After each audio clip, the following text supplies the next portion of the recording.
Welcome to the Real Film Nerds Podcast. Well, it's another beautiful, hot, hurricane, rain, hail-filled week across the United States. We are in full bloom of summer. Welcome to August. I think this is our second podcast of August. Shit, I don't know. I got to look at the calendar. Do I have the wrong calendar? Yes, this is our technically first podcast of August. This week, we talk about a little film by a dude that's famous and makes a lot of films with lots of twists. But before we get to all that, my name is Matt, one of the 30,000 hosts of the Real Film Nerds Podcast. With me, as always, host number 2, Mysterious Mike Talent. Hey, everybody. Yes, Mysterious Mike in the house. Matt, this is going to be a fun one, I think. I kind of like this movie. It's subtle, but I liked it. Okay, so before we get to that, should we do our giveaway, Mike, or should we just roll right into our film? Oh, I think we should do our giveaway in the beginning because otherwise we'll forget. You know how we are. Yes, it's called Getting Old, and you have a drinking problem. I'm the one that's getting old, and you're the one with the drinking problem. Yeah, something like that. Yep. Or vice versa. I forget. Yeah, I don't know. It's hard to keep track. Anyway, I can't remember. I teased this several weeks ago, and we just got approval. There was some mix-up and changes and things at our helpful promotion company. And so it's a little delayed by like a week. But we saw this film. We loved this film. We rated this film highly. We think everybody should go see it. And here's your chance to get a free copy of A Quiet Place Day One. Very cool, dude. A Quiet Place Day One. I really did enjoy this movie. It was great. It was a very good film. Now, these are not hard copies. These are digital download copies, which, let's just, face facts. That's pretty much what everybody does now. Nobody owns anything other than me because I'm a hoarder, and that's just how it goes. That's the first step, is admitting you have a problem, right, Mike? Yeah, I think that is the first step, dude. Are you trying to unhoard yourself? No. It keeps going. Okay. As you see in my background, it keeps going. It gets bigger and bigger and more Star Wars-y and Star Wars-y every day. Okay. Yeah, I feel like as the shows have gotten worse and worse, you have to take it out on the toys, so you have to get more of them. Oh, dude, those are different toys, and those cost a lot of money, and I have to inflate them. Oh, that kind of toy. Yeah. The dude, do you have a lot of the what is it? The Princess Leia, the bikini, the metal bikini ones? Oh yeah, dude, it's all about the metal bikini. And I'll just put it this way. You can tell when it's a bad show or I'm having a bad day because I tend to pop them and then I have to get another one. That was way too much, Matt. Way too much. Oh, you want to go even farther? No. No. Oh no, Mike, you went down this rabbit hole. So do you know that Princess Leia's metal bikini recently sold at auction? No, I do not know that. Why don't you tell me more, Matt? I'll just give you a hint. I had to take out a loan for $175,000 to be able to buy it, but I got it, Mike. Oh, geez. Well, I hope it's got LED lights lighting it up and you have a camera on it at all times. Oh no, dude. No. It lives on one of my dolls. It's fine. Oh. It's authentic now. Yeah, okay. Wow. Yeah, all right. Great. Good stuff. All right. Mike is moving embarrassed. on. Super off topic. So hopefully this gave him enough time to think about this question. Mike, what should our incredible listeners email you to be entered into our drawing to get a copy of A Quiet Place Day One? Oh, why don't they email me their favorite household pet? their favorite household pet, like that's still alive or dead, or one they want in the future?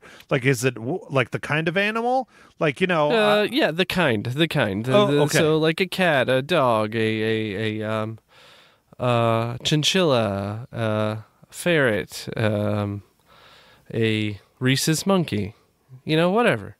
I was gonna say, I mean, I'm working on having myself a pet chinchilla.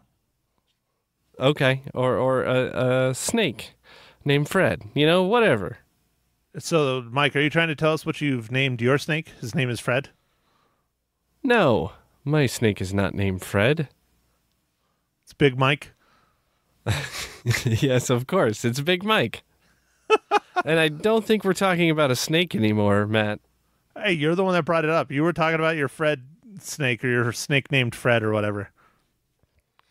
All right, well, somebody's down in the gutter for sure tonight. Why don't we just get on with the with the promotion, Matt? Come on, let's read the business, and then we can move on. Okay, sir. Yes, sir. Sir, yes, sir. I will dial it back. Here we go. Bring home A Quiet Place Day 1. Buy on digital now. Lupita Nyong'o and Joseph Quinn star in the film critics say is packed with nail-biting tension and thrills. Included with over 50 minutes of behind-the-scenes footage and deleted scenes. Written and directed by Michael Somasky, it is available at participating retailers. Buy A Quiet Place Day 1 on digital today. It is rated PG-13, and it is from our good friends over at Paramount Pictures. Awesome. Well, thanks again, Paramount Pictures, for hooking us up. I think our listeners like an easy one, like telling us our favorite pet. That's fine. Yours is your pet snake named Fred. Yeah, for sure. So, all right, Mike. Well, why don't you go ahead and break down Trap by M. Night Shyamalan and Ding Dong before I start talking about your little friend named Fred anymore. Okay, sounds good, man. All right, so Trap was written and directed by M. Night Shyamalan. It's starring Josh Hartnett, Ariel Donoghue, Saleka Shyamalan, Allison Pill, and this movie is about a father and his teen daughter attend a pop concert only to realize they've entered the center of a dark and sinister event. Well, I am just glad that the name you butchered the most in all of that was not Saleka Shyamalan. Yeah, that is good, right? It's Ariel Donoghue. Oh, Donna. Oh, jeez. Like, you just butchered that shit out of that. That was great. Yeah, well, this movie's about a butcher. It is. That is the main character in this film, is the Butcher. Of course, perfect name for a serial killer. And I wonder how many serial killers out there have been named the Butcher. I bet you it's more than a dozen. Probably a lot. Okay, Mike, so I know you love these films. I know you love M. Night Shyamalan and Ding Dong. So did you love his latest installment, which is basically a promotion for his daughter, Saleka? I liked it quite a bit. I thought it was different. I really liked Josh Hartnett. I thought he did some really good acting as the kind of cornered... I guess everybody knows he's the serial killer, right? Because it's in the trailer. It's in the trailer, yeah. So a cornered serial killer, like, see him squirm. I kind of like that. I thought it was kind of a cool concept, and I enjoyed that aspect of it. And I felt it was kind of a Taylor Swift concert myself, but I don't know, like. I'm not super Swifty, like I'm like, partial Swifty or something. No, it's very well known that it is inspired by the Taylor Swift Eras concert, which is the concert that just ended or is currently international. I'm not sure what they're up to with it. I think it's close to ending if it's not over. Like, it was a massive, like, a 2-year world tour or whatever. I think she probably wants a break. And it had a film. Yeah, yes, it's on Disney Plus. Oh, is it on Disney Plus? Oh, interesting. Okay. Yeah, Disney Plus licensed it for a lot of money. Oh, I'm sure they did. And I bet you that's why I have to pay more every month now. Probably. It's that one thing, Matt. It's not Star Wars. It was T Swift. Shame. Well, believe me, it definitely was not Star Wars, although they paid a lot for that shit show to be made called The Acolyte, and I do not recommend it to anyone. And it makes me want to sell all of my hoard, but I won't. Good, Matt. It's just temporary. The pain is temporary. I hope so. Hopefully Star Wars will turn around, but who knows? So, Mike, I thought Trap was a good film. M. Night Shyamalan Ding Dong is hit and miss for me. I usually hate his films, or I really enjoyed them, and this one isn't either. This is, I think, the first film of his he's ever done where it's kind of in the middle for me. I enjoyed a lot of aspects of it. I didn't enjoy certain other aspects of it. I really felt it was a shameless promotion for his daughter and her music, and trying to boost her into being a bigger pop star than she already is. Because yes, she is a pop star. She has opened for several well-known bands. She has not done a solo tour, I think, on her own. But clearly, Knight is trying to help her out, which is fine. I understand that. But not jokingly, they played 6 of her songs in length in this film. Oh, I didn't realize she was really a pop star. I was pretty sure that was his daughter, but I was like not 100%. And then I didn't know she was a pop star. So like, that's interesting. I guess it makes it easier than like, it's like, hey, make up some songs for the movie. It's like, well, I don't have to. Let's just use these ones. Well, I think she did do original songs for the film.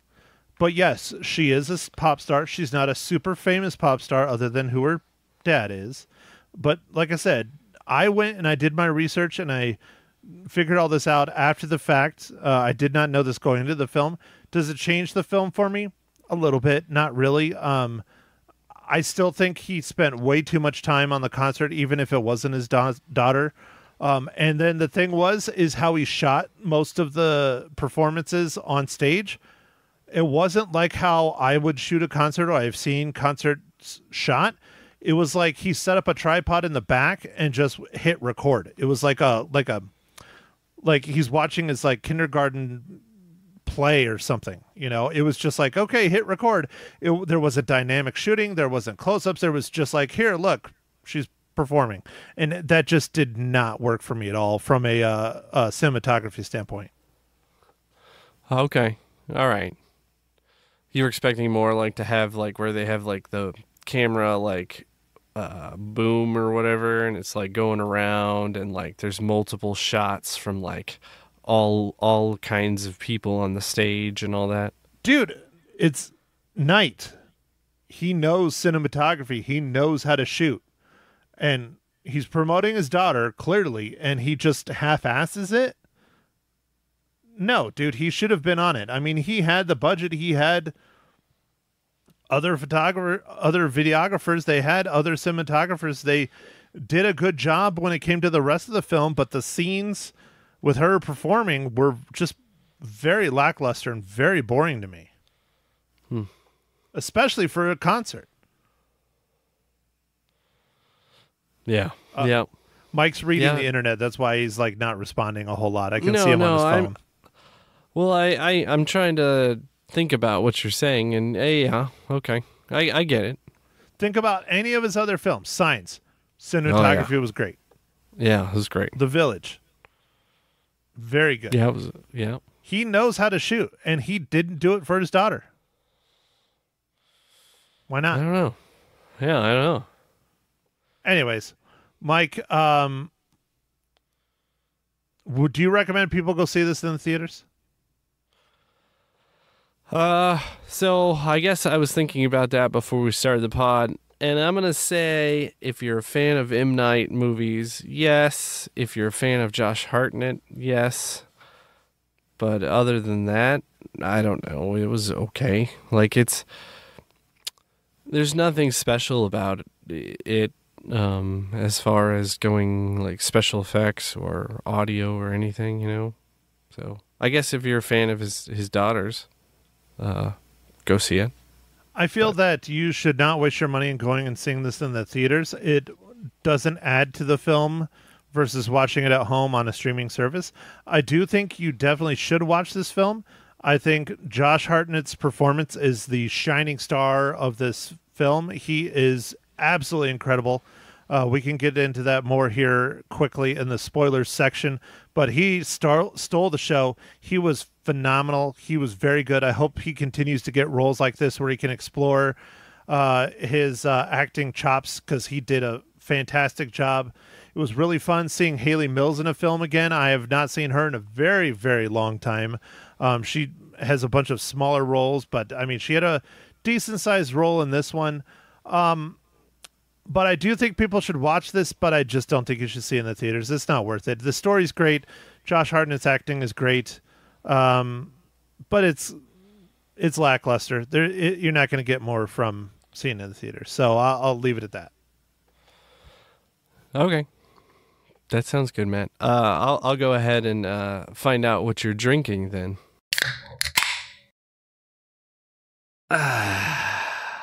Well, Mike, thank you for asking. I'm not drinking anything special. Again, just trying to lose more weight than not. And most people don't notice and are not paying attention, which is fine. I don't care. I don't need that. But I'm going to stick with my Michelob Ultra.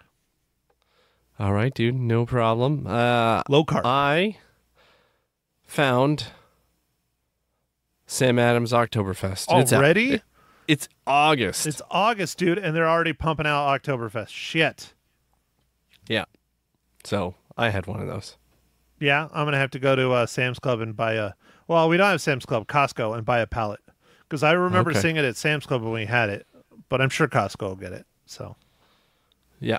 Yeah. I'll just be like, load it on the truck.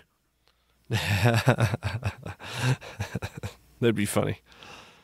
So, all right, Mike, speaking of daddy-daughter films, what is this week's incredible dad joke? I got dad jokes. I don't think they understand, though. Gotta think I'm funny. Other people never laugh, though. Dad jokes. All right, dude. I tried to do a topical one.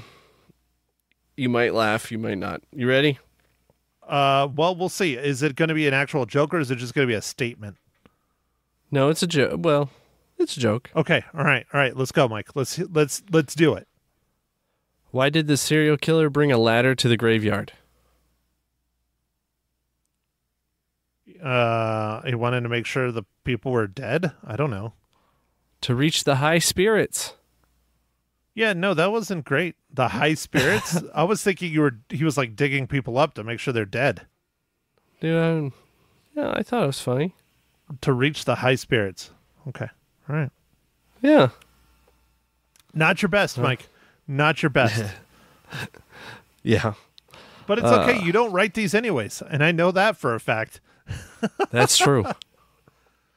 So, all right, Mike. Well, the most important question that we missed last week, because we reviewed an MCU film last week. Officially MCU now. Deadpool is in the MCU. Mike, how does 2024's Trap relate to the Marvel Cinematic Universe?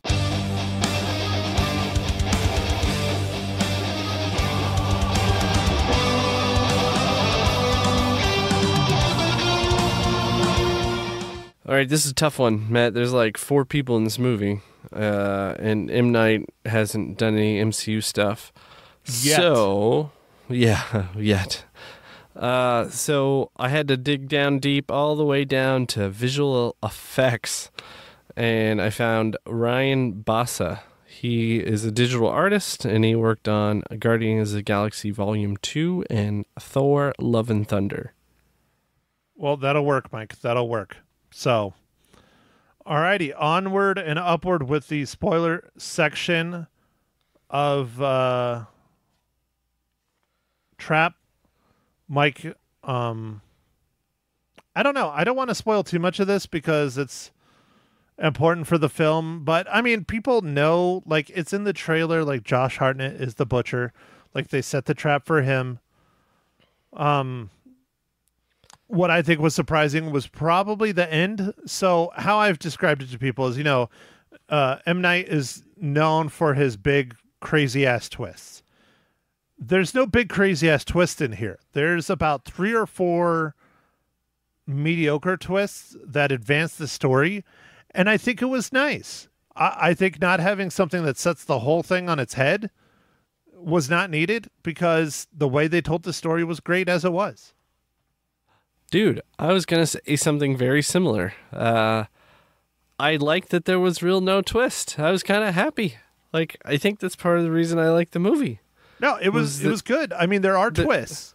There's a little bit insane. A little bit right at the end there. But like, I mean, yeah, it wasn't like the main, it wasn't I See Dead People, Right. It wasn't Sixth Sense level where it literally makes you think of the entire film in a completely different light. No, this film is clearly presented as what it is. And I think it was a very successful film that way for him and his storytelling abilities, because he wrote and directed this. Yeah. I liked, I don't know, man. Josh Hartnett's acting was just so good, dude. I was like, he was so believable as this scary, like, meticulous, just, I don't know, intense. And I even liked the profiler lady that you were Haley mentioning. Mills. Yeah, she's not really in it that much, but she talks a lot, and she's in it. You see the back of her head a lot. Yeah, you see the back of her head. Yeah, but man, I was just like, wow, that was fun for me. Is like how they like it kind of had this Dexter-y feel, but not like he was his own like terrible person, and it was like you could see stuff. Like he did so much acting without talking. It was so good. Yeah, no, Josh Hartnett was by far the shining star of this film. One thing that I liked, and I know he did this on purpose, he had to have, is the murderer is the main character, and you feel bad for him at certain points of the film when he's going to get caught, and when things start getting exposed, and you're like, why do I feel bad about a guy that is literally killed and cut up like a dozen people? And I think that's really interesting and thought-provoking. Yeah, no, you do. You start to root for the bad guy because you're like, oh, he made it this far. Why can't he make it any further? Like, and it just kind of it was intense. Some of the scenes and things, and the well, I mean, I don't want to reveal too much, but anyway, I enjoyed the social media aspect too. Oh yeah, that was interesting. Yeah, that was really well done. I thought that could happen too. Like, especially in a scenario if you were a very popular person. Yeah, that's just what I was gonna say. Especially if you are a massive, massive celebrity with a massive following, and people are always watching your shit every single time you're on. Yeah. Oh yeah, definitely. The other thing that was interesting was how Josh Hartnett's day job, they try to really pull on those strings that, oh no, he's not such a bad guy. He's a firefighter. That's his day job. And so it's like, whoa, okay, interesting. Yeah, and so, well, a little bit of a spoiler. But it makes it so he knows a lot about and has access to a lot of things. Like, and that makes a lot of sense, right? Yeah, like, yeah, of course. If you're gonna do those things, if you have access to the equipment and know like a lot about human physiology and like all kinds of stuff, like that's a job to have. Plus, 10 days a month. That's true. A lot of time off. That's true. But I don't think it's so much about the physiology, because not all firefighters are like here in Arizona where they have to be certified in both medical and firefighting. I'm not sure in this community where they're at. I don't remember where they're supposed to be. Was it DC? No, they were in Philadelphia. Philadelphia. Everything's in M. Night's always in Philly. Philadelphia. Yeah. No, they probably have to be dual there too. But anyways, it doesn't matter. I'm just stipulating on it. But yeah, it makes sense, especially being. But But you know what I'm trying to say, how they make him out to be a hero with his job, and then you find out, no, he's the opposite. He's way opposite of a hero. Yeah, well, I mean, during the concert, when he helps the like heat exhausted or exhausted fan. It was something like that, or it was asthma or something. I don't remember. Yeah, something like that. Like it's like you kind of see him like he sees it as an opportunity to like do like stuff, and he's so good with I don't know, like people, like I guess manipulating or knowing what to say to people to get I guess the correct reaction. I don't know. Don't hurt your brain, dude. Yeah, he was really good at that. I don't know. What would you call that, dude? Like the t-shirt guy. Reading people. Yeah. And that's really one thing I'm pretty good at in what I do for a profession. I was pretty good at it when it was in the photo world too. You know, there's just certain things that you know how to respond to certain things to get your way, and know how to read people and feel their emotions and see what their next step is. I mean, Mike, you're pretty good at it too. I mean, especially in what you do for a living. So, yeah, I do okay at it, but I think he was just like super excelled at it. Well, and that has to do with his personality type and his traits and the things that they touch on in the film that I'm not going to spoil, that I thought was integral and interesting. Yeah. Okay. Yeah. So, that was interesting. So it was. I think this movie was interesting, and I ended up enjoying it, and really liked that there wasn't like major twist in it. Like that was probably the highlight for me, because when I was going to see this, I was like, what's gonna happen this time? Yeah. Here we go again, right?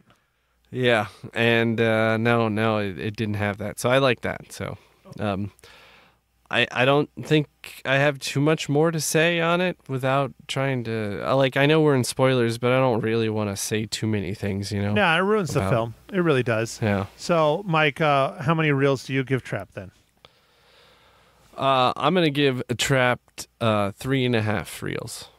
Jeez, dude, you really, really liked it. Holy crap. Yeah, I did. I thought it was just mediocre at best. Okay. So I give it... giving 2? 2.5. 2.5. 2.5 reels out of 5 for Trap, the latest M. Night film. Big question. I already saw a little story pop up in one of my news feeds today. Do you think they're going to do a Trap 2? I don't know. I guess it depends on if it's financially successful. I think the opening was actually pretty good, considering it was going against Deadpool and Wolverine. I don't know if it was just it's third, isn't it? It got like 19 or 20 million or something. Yeah, I think it got like 19 million or something, but 19 million with Deadpool and Wolverine, I don't know, that's... Yeah, and Twisters is still out doing gangbusters too. So no, I think it was a very successful film for a summer film that was not super, super well known. The director's well known, but the film is... there's not a whole lot of trailers out there. So I would consider it a success, and I would like to see a sequel, but I don't know if the sequel has to be a continuation of this story. I think it could be just another serial killer in another town, in another city, or even another country. Oh, yeah. Yeah, no, that'd be cool. One thing I just thought to mention, and I don't know why I didn't think about this earlier, M. Night has a way of bringing out some awesome acting, because... the movie, remember Split? Very good film. That was amazing too. And it's I don't know if it's just he has these roles and it's the actors want to do it or what, but Split, man, I feel like if it wasn't a horror movie, it would have been nominated. For James McAvoy as the best actor, because dude, he played 6 characters, 8 characters. I don't know. Yeah, that was one of my favorite M. Night films. That whole trilogy is some of my favorites. The third one, not so much, but Unbreakable, Split, and then oh crap, what was the third one? Is it Mr. Glass? Mr. Glass was the third one. Yeah. Oh, yeah, okay. Mr. Glass was the third one. And I thought Mr. Glass was the weakest of the three. I thought Split was the strongest, then Unbreakable, then Mr. Glass. But still very good films that you didn't even really realize were related until after Split came out. Yeah. So, that movie was amazing acting from James McAvoy. So anyway, I just wanted to bring that out. Like, I don't know what he does or if it's just the roles, but like, I wonder if he just lets them have freedom and lets them explore the character and do the best they can. Yeah, maybe that's all it is. Like I think with Split, I don't even know how you would write that movie, like that script. So like maybe it was like, here, this is where the actor comes up with the personality number 3. And like, very possible, yeah. Or he had the personality types like written out, but no dialogue. Yeah, I don't know. Maybe. Who knows? I mean, I'm sure there's probably a YouTube video out there in the world talking about it, because there's people that are bigger film nerds than us in this world for sure. Yeah, that's for sure. So, all right, Mike, you want to talk about next week's film, or do you want me to? Yeah, let's talk about it. What is it? You don't know what we're talking about, Mike? I should. Shame. It's a big blockbuster film based. Is it? It's not Alien, right? No, close. No, that's next week. That's the week after. Yes, that's the 16th. Yeah, I think that's right. Oh, crap, that's gonna be tough. I might be in Vegas then for the football game. Yeesh. Anyways, I'll figure it out. No, it's started out as a big-time blockbuster-ish kind of movie, and I have not seen a whole lot of trailers lately, so I don't know if it's getting flamed or if it's just getting stuck underneath the carpet, underneath all these other films or what. But, Mike, a product that is very near and dear to both of us, Borderlands. Oh, yeah, dude. How did I miss that, dude? Borderlands. That is very near and dear. I really hope they don't screw it up. I'm a little nervous. I am a little nervous as well. The casting is pretty good except for Kevin Hart. I think Kevin Hart, they went with the funny instead of the character accurate. So we'll see if that works out. Yeah, that's the one I'm worried about too. It's not that I don't like Kevin Hart. I just don't know how he's going to do in this role. Yeah, because the character that he plays in the film is Roland, and Roland is one of the characters that I played as in the game, especially the first game. And Roland is a giant dude, and he is a badass, and he's kind of funny, but he's not like super funny like Kevin Hart is. So that's the one I'm most worried about if it's going to work or not. I think Cate Blanchett as Lilith is on the money. Jamie Lee Curtis as Tannis, I think, is pretty much on the money. Ariana Greenblatt as Tiny Tina is going to be great. But, dude, honestly, who knows? We'll see when we get there, right? Yeah, we'll see, dude. I feel like this could be another one of our games that we love that are near and dear to our heart get ruined in the movies. But you never know, dude. Like Fallout was pretty damn good. That was a very good show. Very, very good. So, did Amazon make this? Who made this? Or is this Netflix? Somebody made this. I don't know who produced it. I'd have to look on the. Yeah, no, that's okay. It's all right. But yeah, I'm looking forward to it. So yeah, I'm very much looking forward to it because I love the video games, and I know you never finished them. I mean, Mike, did you even play Borderlands 3? There's a third one? Really? No, I don't think I played it, dude. I don't have time, man. Yeah, neither do I, but I still made time to play the fucking video game that I love to death, and you missed out, dude. Borderlands 3 is on another level if you thought 1 and 2 was good. You remember how 1 is just the one planet? Yeah. Multiply that times like 50. That's Borderlands 3, because you now travel to other planets in Borderlands 3 that are the size of the first game. Oh, man, that's awesome. It's insane. No, I love it. I love it. I love the concept. It was so much fun, and the randomness and the guns and all that stuff. Oh, dude, and the guns are so much fun in the third one. Granted, this is a old video game now by video game standards, but in Borderlands 3, they had a gun that shoots guns, and they have a gun that when you shoot it, it leaps out of your hands and runs across the ground and chases after the enemies and shoots them from the ground. It's hilarious. So much fun. Nice. You need to make time. You need to make time. You know, Mike, you know what they call that? It's what my therapist calls it. You know what they call it, Mike? What's that? Self-care. Oh, yeah. Okay. All right. I need to self-care it. I need to self-care it out. Yeah. Now, what I consider self-care is very different, but... Yeah, I think yours involves a Leia in a bikini and some sort of inflated. The metal thing. bikini, possibly a fleshlight, definitely something inflated. Right. All that. Sounds great. All right, so I think I have invaded our listeners' ear holes enough. Mike, why don't you do your thing?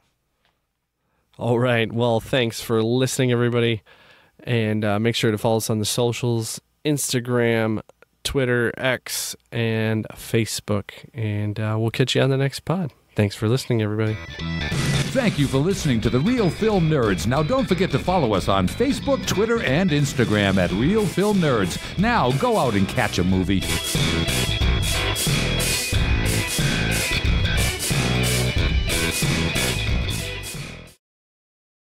Welcome, everyone, to Ma Hinshaw Loses Her Cookies, episode 75, movie Trap.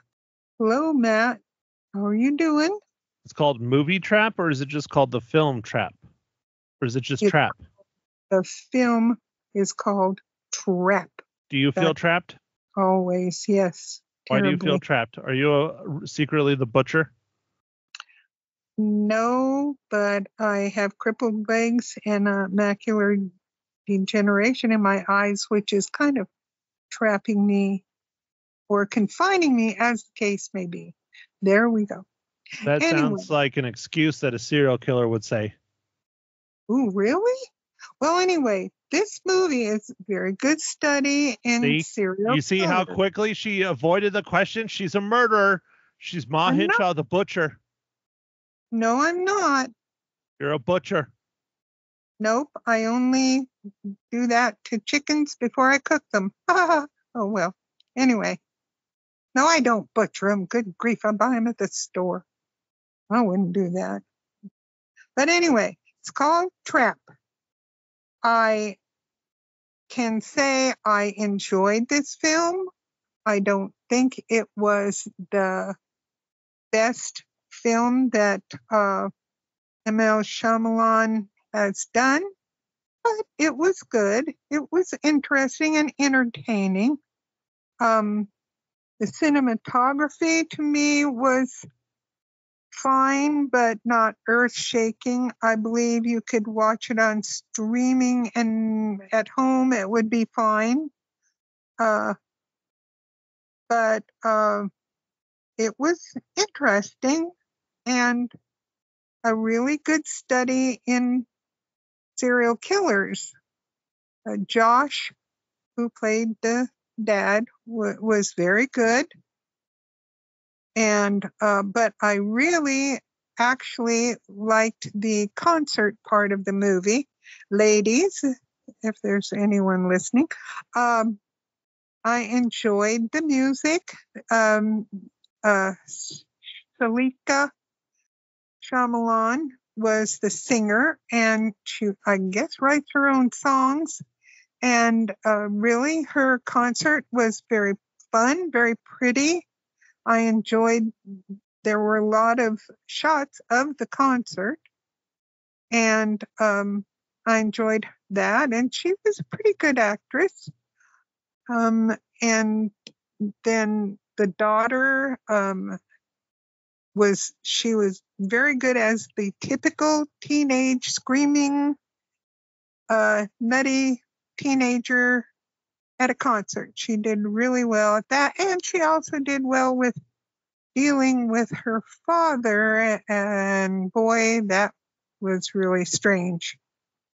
I don't want to say much about any of it because I don't want to give any of that stuff away. But to me, it was an interesting movie. It was good, but you knew pretty much what he was going to do before he did it. Did you feel that way, Matt? I think that was probably part of the purpose of the film. Oh, okay. Is what I'm thinking.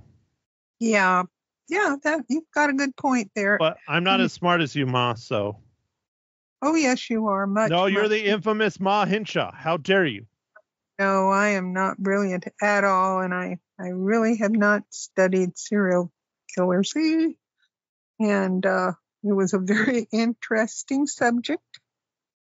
And he was really something because, I never thought about it, but actually his personality was very helpful, and, he was a firefighter and he would help people, and he was pretty nice.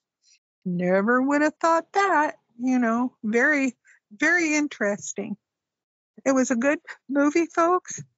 But like I say, I think it would be something that you could stream at home when it streams, and it would be perfectly fine. You don't really need a huge wide screen for it, at least not my view. What do you think, Matt? No, I talked about it with Mike. I think this film is perfectly fine if you wait until it's out on streaming. The best parts of the film is Josh Hartnett. He steals the show. His acting was just absolutely incredible. And then the story. Again, talked about it on my podcast. I want to double up. But Saleka Shyamalan, she sang 6 whole songs in this film, which is insane. That's a lot. That's like 20 minutes of just singing. And clearly this is a promotion feature for Knight's daughter, which is fine. I mean, when you have that kind of power and you can do what you want, go for it. But listen to my pod before this one. He could have done better to help his daughter, but hey, it is what it is. And so I enjoyed the film. I didn't think it was incredible, but I did think it was terrible. And normally I either love M. Night Shyamalan and Ding Dong's films, or I hate them. I've never been in the middle, and this is one where I'm kind of in the middle.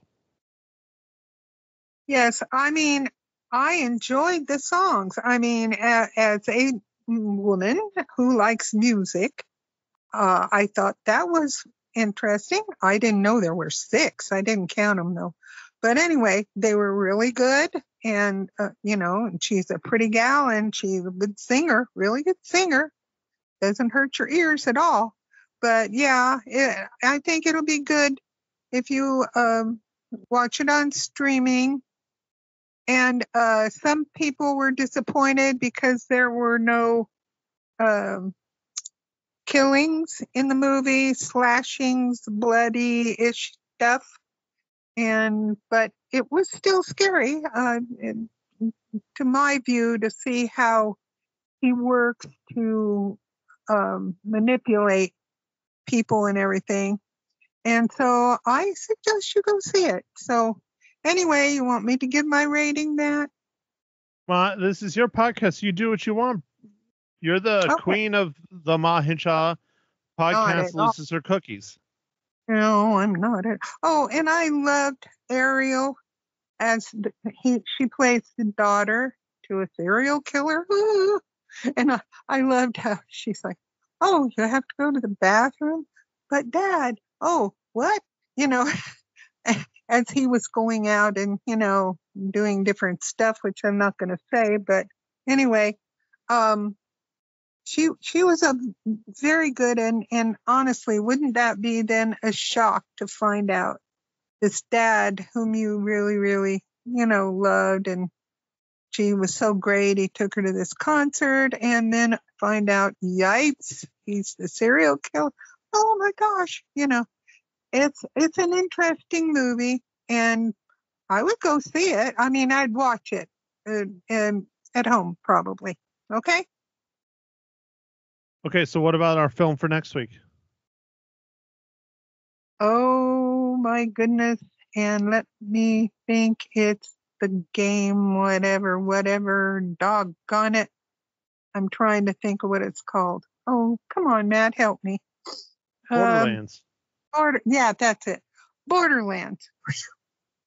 There. And I know all of you all who have played Borderlands will be looking forward to seeing it. I'm pretty sure. Well, Right? let's see if you're looking forward to seeing it. I am, even though I really didn't watch it a lot except when you were playing it sometimes, Matt, and that's not really real. I didn't get a whole lot of anything, you know. So you better love the movie then. Well, I will try. I may not love the movie. I may say, "Ooh, it's horrible." You never know. I could be honest about it. Oh, and I rated the Trap movie a 3. Okay. Well, I was trying to get there. Oh, you were? Well, okay. Good Lord. Okay, Ma, how many cookies do you give M. Night Shyamalan Ding Dong's film Trap? 3! See, you couldn't wait. You're too anxious. No, I'm too excited. Ooh. This is what happens when you drink as a small child and continue drinking until you're 82.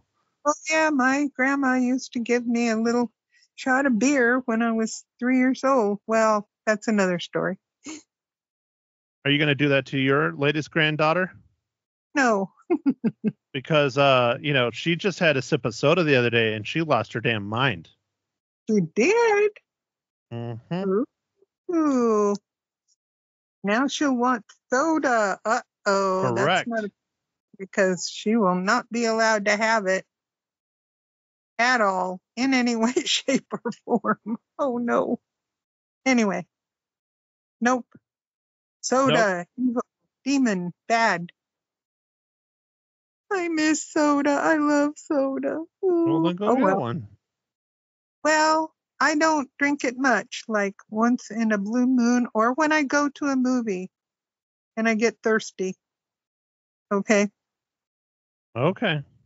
All right. Then I have permission. Thank you. Well, I don't go to the movies with you. I'm not allowed. Oh, whatever. Okay. You are too, if I was ever up there. Anyway, yes. Okay, are you done? Oh, yes, I'm done. You're going to keep talking. I'm just asking. I'm done. Are you sure? Yes. You were going to say something.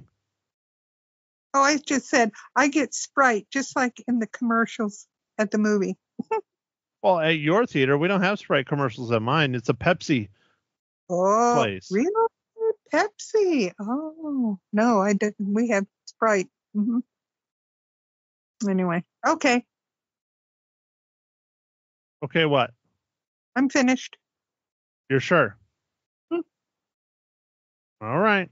Well, thank you, everyone, again, for tuning in for another soda-filled episode of Ma Hinshaw Loses Her Cookies. Funny, I usually drink milk when I eat cookies, not Sprite, but to each their own. So again, thanks, everyone. We'll chat with you next week when we review the video game-inspired film Borderlands. Bye.